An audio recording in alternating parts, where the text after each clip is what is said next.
తాకట్టులో ఉన్న బంగారాన్ని విడిపించి ఆ రోజున్న మార్కెట్ ధర కట్టి మిగిలిన డబ్బును మీకు అందిస్తుంది కొమ్మూరి గోల్డ్. నమస్తే, నేను ముఖేష్. ఈరోజు మనతో పాటు ఉన్నారు పంచముఖ హనుమత్ ఉపాసకులు శ్రీ మాడుగుల శివప్రసాద్ గురూజీ గారు. ముఖ్యంగా జూలై నెలలో ద్వాదశ రాశుల వారికి ఎలా ఉండబోతున్నాయి, మేష నుంచి మీనం వరకు ఎలాంటి ఫలితాలు ఉండబోతున్నాయి అనే విషయాలు అడిగి తెలుసుకుందాం. గురువు గారు నమస్కారం. ఆశీర్వచనం. మకర రాశి వారికి జూలై నెలలో ఎలా ఉండబోతుందంటారు?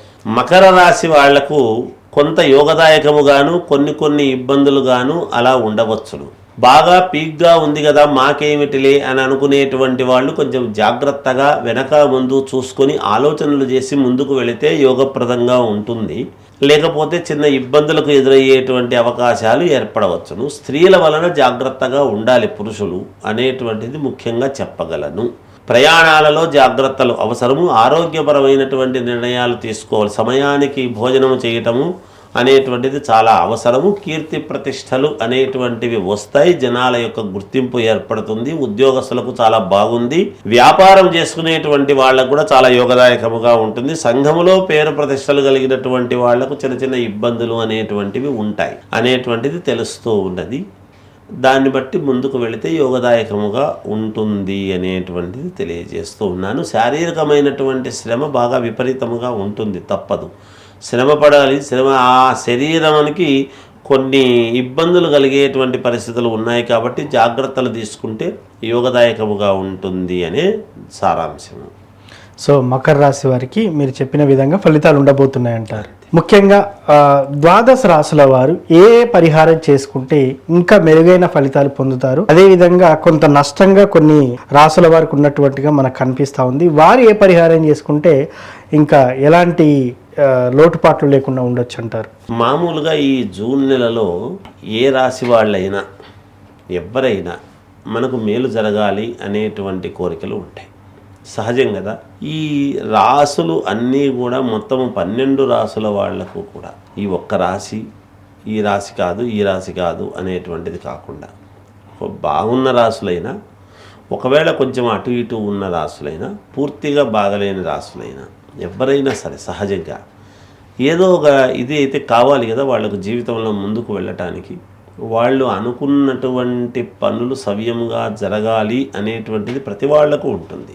ఏ పని మొదలుపెట్టినా ఈ కార్యము నాకు అనుకూలించాలి, ఈ పెళ్ళి కావాలి, ఉద్యోగం రావాలి, లేదా ఈ ప్రయాణం సాగాలి, లేదా నేను ఉన్నతమైనటువంటి స్థితికి వెళ్ళాలి, ఇలాంటి కోరికలే ఉంటాయి. ఇప్పుడు రాసుల ప్రకారముగా సహజంగా చూసినప్పుడు ఎవరికైనా అందరికీ ముందు అందరూ మనుషులం. ముందు మనకు అన్న కోరికలు అందరివి ఒకటే రకంగానే ఉంటాయి. ఏంటి వాళ్ళకు తగినటువంటి విధానముగా. అలాంటి వాళ్లకు ఈ జూలై మాసంలో వీళ్ళు చేసుకోవాల్సినటువంటి ప్రక్రియ, అద్భుతమైనటువంటి ప్రక్రియ ఒకటి చెప్తాను. ఎందుకంటే వాళ్ళకి అంతకంటే ఎక్కువ చేసుకోనక్కర్లేదు. ఓం ద్రాం దత్తాత్రేయాయ నమః అనేటువంటి మంత్రాన్ని చదువుకోవటం. ఈ మంత్రాన్ని చదువుతూ ఉన్నప్పుడు దత్తాత్రేయ స్వామి స్వరూపాన్ని మనం సెల్ ఫోన్లు ప్రతి వాళ్లకు ఉంటాయి. అవును. మనం అదే పనిగా ఫోటో తెచ్చి పెట్టుకోవాల్సినటువంటి అవసరం కానీ ఇంకోటి కానీ ఏమక్కర్లేదు. ఒక్కసారి ఆ సెల్ ఫోన్లో దత్తాత్రేయ స్వామి ఫోటో చూసి ఓం ద్రాం దత్తాత్రేయాయ నమః అనేటువంటి దీన్ని 11 సార్లు ఉచ్చరించుకోవటం. ఏది రోజు ఉదయము, సాయంకాలం కానీ, రాత్రి కానీ, పడుకునే ముందైనా ఇలా చేసుకుంటూ వచ్చి, ఇప్పుడు ఈ నెలలో గురువారాలు వస్తాయి. అవును. మొదటి గురువారము నాడు మాత్రం చేయవలసినటువంటిది ఏమిటంటే ఆకుపచ్చని ఒక రవిక గుడ్డ కానీ ఏదో ఒక క్లాత్, ఆకుపచ్చది. మనం ఆకులు ఎట్లా ఉంటాయి, పచ్చదనంగా ఉంటాయి కదా, చెట్టుకున్న ఆకులు, ఆ కలర్లో ఉండేటువంటి గుడ్డ ఆకుపచ్చది. ఆ ఆకుపచ్చని గుడ్డ తీసుకొని ఈ అటుకులు, ఒక 3 పిరికెళ్ళు అటుకులు, కొన్ని బియ్యము, ఒక పిరికెడు బియ్యము, 3 పిరికెళ్ళు అటుకులు, ఒక పిరికెడు బియ్యము అందులో వేసి ఒక గుడం అంటే బెల్లం ఉడక, బెల్లము ఒక ఉడకలాగా కొద్దిగా తీసుకుని చిన్న ఉంట, బెల్లపు ఉంట అందులో వేసి ఒక రూక కూడా కాయను కూడా వేసి మూట కట్టేసేయటం. ఆ మూట కట్టేసి ఈ 4 గురువారాలు దానికి పసుపు కుంకుమ వేసి పూజ చేసి లాస్ట్ గురువారం ఉంటుంది కదా, నెలాఖరులో ఉండేటువంటి గురువారము ఏదైనా ఒక ఎవరికో ఒకరికి గురువులాగానో లేకపోతే ఎవరికైనా ఒకరికి ఇచ్చేయటం అనేటువంటిది మంచిది. దాంతోపాటు 1 కిలో బియ్యం, ఏదో ఇది ఇచ్చినాం కదా అదే చాలే అని అనుకోకుండా 1 కిలో బియ్యం దానం చేస్తే పరిపూర్ణముగా సర్వదోషాలు పోవటానికి అనుకూలం. అది లాస్ట్లో చేయాల్సినటువంటి పని.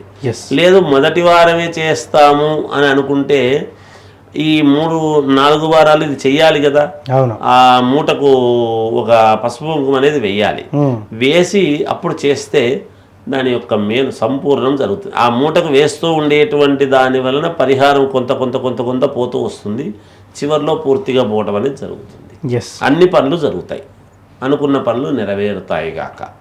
ఇది దాని యొక్క సారాంశం. మొత్తానికి ద్వాదశ రాశుల వారు ఏ పరిహారం చేసుకుంటే బాగుంటుందని చాలా చక్కగా చెప్పారు సార్. ధన్యవాదాలు. జయోస్తు.